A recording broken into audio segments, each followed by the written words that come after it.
미루타, 너 아시아 한국이라는 나라에 대해서 알아? 한국은 잠들지 않는 대도시로 유명해. 거기에서 사는 사람들은 어떤 기분일까? 나도 언젠가는 꼭 한국 같은 대도시에서 살아보고 싶어. 안녕하세요. 저는 네팔에서 농사를 지으며 살고 있는 21살 시골 여성 미루타라고 합니다. 제 친구는 늘 저와 있을 때 한국이라는 나라에 대해 많은 이야기를 하곤 했습니다. 한국이라는 나라는 잠들지 않는 도시라나요? 그런 곳이 진짜로 있을까요? 있다고 한들 저와는 크게 상관없는 이야기라고 생각했어요.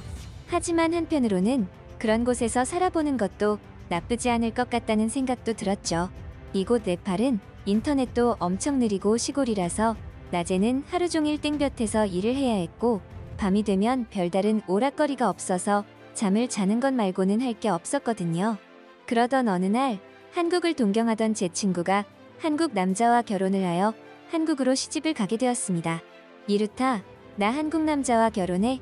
내가 그토록 꿈꾸던 한국에서 살 수 있게 됐어. 자주 오지는 못하겠지만 한 번씩 편지할게. 잘 지내? 그렇게 저의 절친은 번갯불에 콩을 구워 먹듯 짧은 시간 안에 한국으로 떠나버렸습니다. 처음에는 크게 와닿지 않아서인지 친구가 먼 나라 한국으로 시집을 갔다는 사실이 믿기지 않았습니다. 당장이라도 친구 집에 들어가면 저를 환하게 반겨줄 것만 같았죠. 지루한 네팔 생활에서 그나마 유일한 낙이었던 친구마저 떠나버리자 저는 점점 우울해졌습니다. 사실 친구도 친구였지만 저도 이런 시골에서 하루빨리 벗어나고 싶은 마음이 커졌어요. 이럴 바에는 차라리 저도 한국 같은 대도시의 남자와 결혼을 하여 그곳으로 가고 싶은 마음이었죠.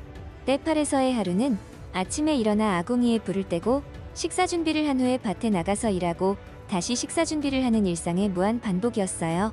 뭐 어른들이야 이런 삶에 익숙해져서 당연하다는 듯 받아들이지만 인터넷 문물이 들어오면서 젊은 사람들은 더 이상 이런 생활을 하기 싫어졌죠.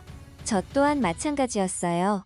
이런 시골에서 지겨운 일상을 무한 반복하는 삶은 지긋지긋했거든요. 인터넷으로 보던 화려한 대도시의 삶을 살아보고 싶었어요. 특히 친구가 그토록 극찬하던 한국이라는 도시를 경험해보고 싶었죠. 거기에는 많은 사람들이 밤에도 잠을 자지 않고 활동을 한다고 하는데 진짜일까 궁금했어요. 이런저런 생각을 하다 보니 한국으로 시집간 친구가 보고 싶고 너무 부러웠어요. 근데 얼마 후 제 마음을 알기라도 한 것인지 한국으로 시집간 친구에게서 편지가 한 통 왔죠. 미루타, 잘 지내고 있지? 나는 너무 잘 지내고 있어. 처음에는 모든 것이 낯설고 무서웠는데 1년 정도 지내보니까 한국은 너무나 살기 좋은 나라인 것 같아. 아, 그리고 얼마 후에 우리 남편 친구가 널 만나러 네팔에 갈 거야. 만나서 이야기 한번 잘해봐. 친구의 편지를 읽던 저는 너무 놀라서 얼음처럼 얼어붙었습니다. 친구의 남편 친구가 날 보러 네팔에 들린다는 글이 적혀 있었기 때문이었죠.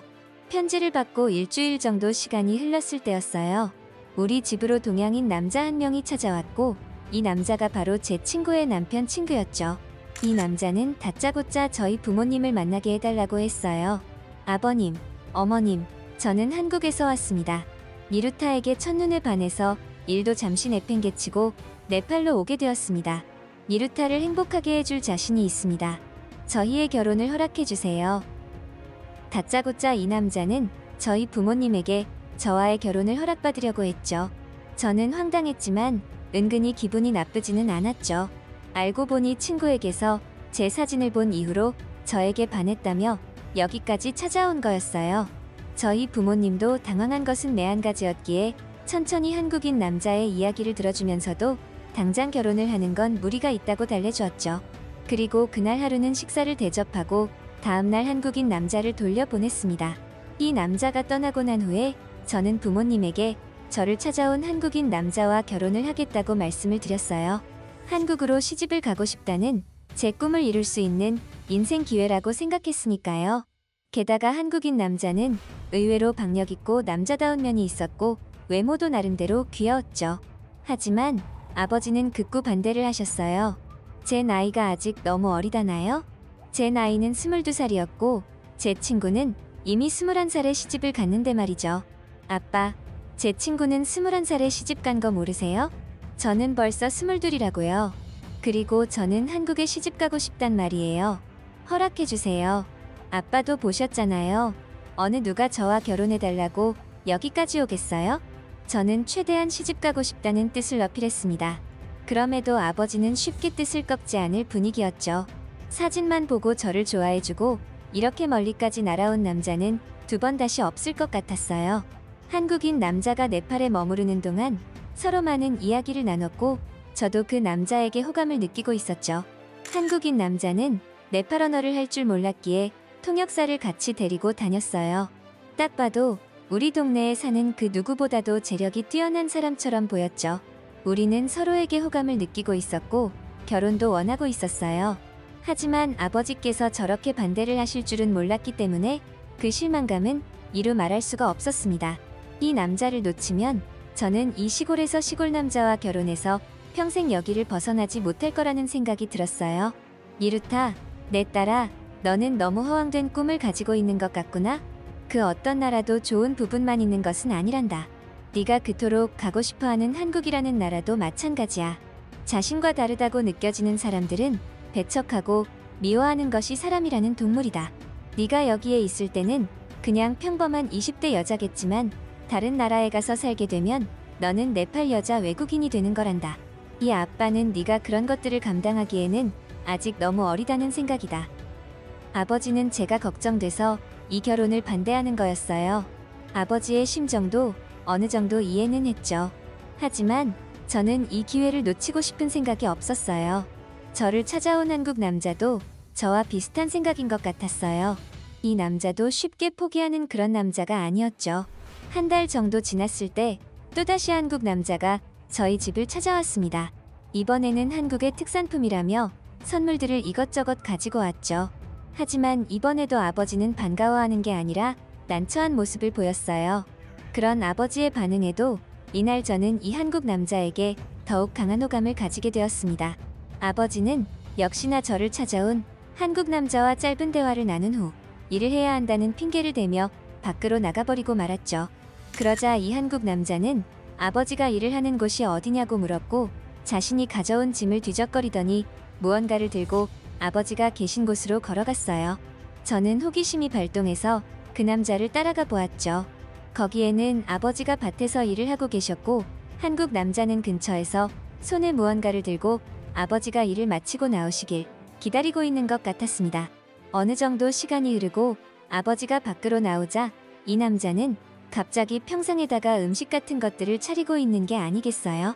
아버님, 이 음식들은 제가 한국에서 가져온 음식들입니다. 입맛에 맞으실지 잘 모르겠지만 한번 드셔보시죠. 아주 맛있습니다. 그리고 약주 한 잔 받으세요. 하얗고 투명한 이 술은 한국인들이 즐겨 마시는 소주라는 술입니다. 이날 저희 아버지는 한국 남자와 함께 밤늦도록 술판을 벌렸습니다. 그리고 다음날 저에게 결혼을 정식으로 허락해 주었죠. 니루타, 내 딸아, 저 한국 남자는 생각보다 괜찮은 사람 같더구나. 너도 저 남자에게 호감이 있다면 정식으로 결혼을 허락하마. 아버지의 허락이 떨어지자 일은 일사천리로 진행되었습니다. 그렇게 저희는 정식으로 결혼을 준비했고 그토록 제가 원하던 한국으로 갈 수 있었습니다. 이때까지만 하더라도 저는 꿈에 부풀어서 설레이는 감정을 주체하지 못했어요. 하지만 그 부푼 꿈들은 얼마 가지 않아 산산조각이 나고 말았습니다.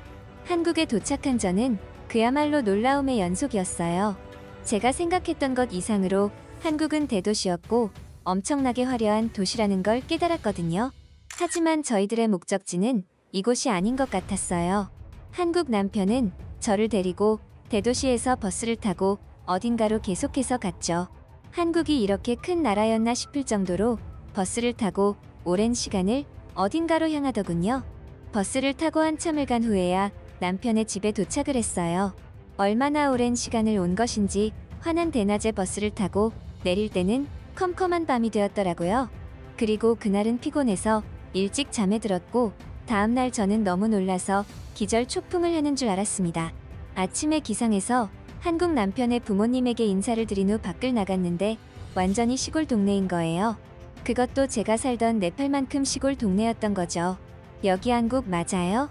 제가 지금 한국에 있는 거 맞나요? 너무 황당하고 당황한 나머지 남편이 알아듣지도 못하는 네팔어로 물어봤죠. 저는 하늘이 무너져 내리는 것 같았습니다. 시골을 벗어나서 대도시에서 살아보는 제 꿈이 완전히 산산조각 나버렸으니까요. 한국은 잠들지 않는 대도시라는 말도 모두 거짓인 것 같았습니다. 저는 어느 날 한국에 먼저 시집을 가서 살고 있는 친구에게 연락을 했습니다. 이 친구는 실제로 도시에서 생활을 하고 있었죠. 친구의 남편은 대도시 공장에서 근무하는 사람이었고 제 남편은 시골에서 농사를 짓는 농부였던 것이죠. 친구가 도시에 사는 한국 남자에게 시집갔다고 해서 그의 친구도 도시에 살 거라는 착각을 한 제 잘못이 컸습니다. 물론 제 남편에게 호감이 있었고 좋아하는 마음이 생겨서 결혼을 한 것이지만 제가 오랫동안 꿈꿔오던 한국에서의 삶과는 거리가 멀었습니다. 저는 남편과 함께 논과 밭에서 일을 하다가도 갑자기 울음이 터져서 집으로 들어가 버리거나 하는 일이 많았어요. 네팔에 있는 부모님과 집이 그리워서 가슴이 먹먹하고 메어오는 느낌이 들어서 견딜 수가 없었거든요.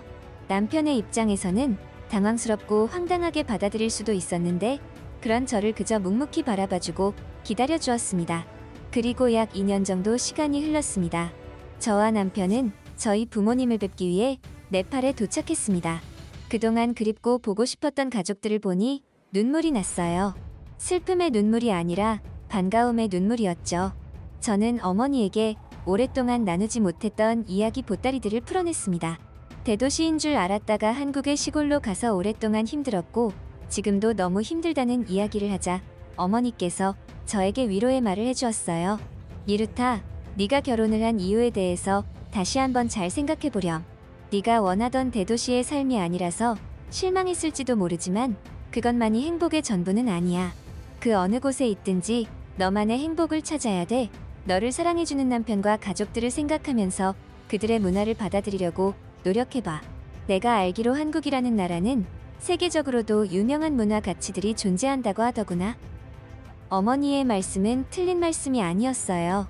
제가 어린 나이에 행복의 관점을 너무 좁게만 들여다보고 있었던 건 아닌가 뉘우쳤죠. 그렇게 얼마 동안 네팔에서 가족들과 좋은 시간들을 보내다가 다시 한국으로 돌아왔어요. 어머니의 조언 때문인지 제가 생각을 바꿔먹은 탓인지 이전보다 한국이 더 편하게 다가왔습니다. 남편은 저를 끔찍히 아껴주었고 남편의 부모님들도 저를 친딸처럼 아껴주고 이해해 주었죠.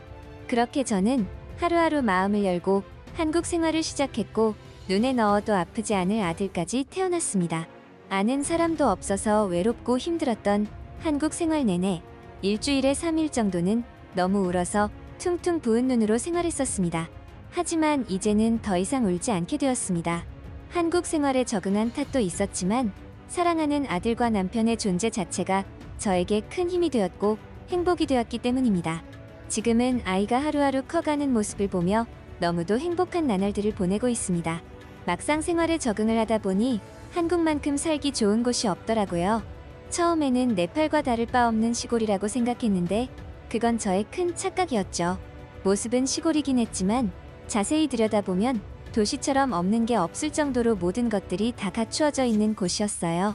인터넷은 얼마나 빠른지 네팔에서 한 세월 걸릴 영상들도 여기에서는 아무 끊김도 없이 볼 수 있었죠. 게다가 편의점이나 마트 같은 곳들이 많아서 필요한 물건들은 언제든지 구할 수가 있었어요. 또 대중교통 시스템이 너무 잘 되어 있어서 제가 마음만 먹으면 얼마든지 도시와 시골을 오갈 수 있다는 점에 크게 놀랐습니다. 지금은 한국 생활을 5년째 하고 있는데요. 이제는 저보다 남편이 먼저 네팔에 한 번씩 가자고 합니다. 저희 부모님 뵌지 오래되었다고 말이죠. 저는 귀찮아서 다음에 가자고 하긴 하는데 가더라도 일주일 정도만 있다가 다시 한국으로 돌아왔어요. 더 이상 한국이 아닌 다른 나라에서의 생활은 불편해서 견딜 수가 없는 처지가 되었기 때문이죠. 불과 몇 년 전만 하더라도 저의 꿈은 단순하게 한국의 대도시에서 생활하는 것이었지만 지금은 생각이 완전히 바뀌었습니다. 진짜 행복은 도시에 있었던 게 아니더라고요. 저는 지금의 제 남편과 아들을 너무나 사랑합니다. 외국인인데도 편견 없이 잘 대해주고 받아준 한국, 감사합니다. 지금까지 네팔 여성 니루타의 사연이었습니다. 겉으로 보이는 것만 쫓다 보면 진짜 중요한 것을 놓치게 되는 경우도 있는데요. 진정으로 중요한 것은 어떻게 생각하고 어떻게 느끼느냐 아닐까요? 오늘 사연에 대해 어떻게 생각하시는지 댓글로 여러분들의 의견을 남겨주세요. 영상이 즐거우셨다면 구독과 좋아요, 알람 설정 부탁드립니다. 영상을 제작하는 데 큰 힘이 됩니다. 끝까지 시청해주신 분들 감사합니다.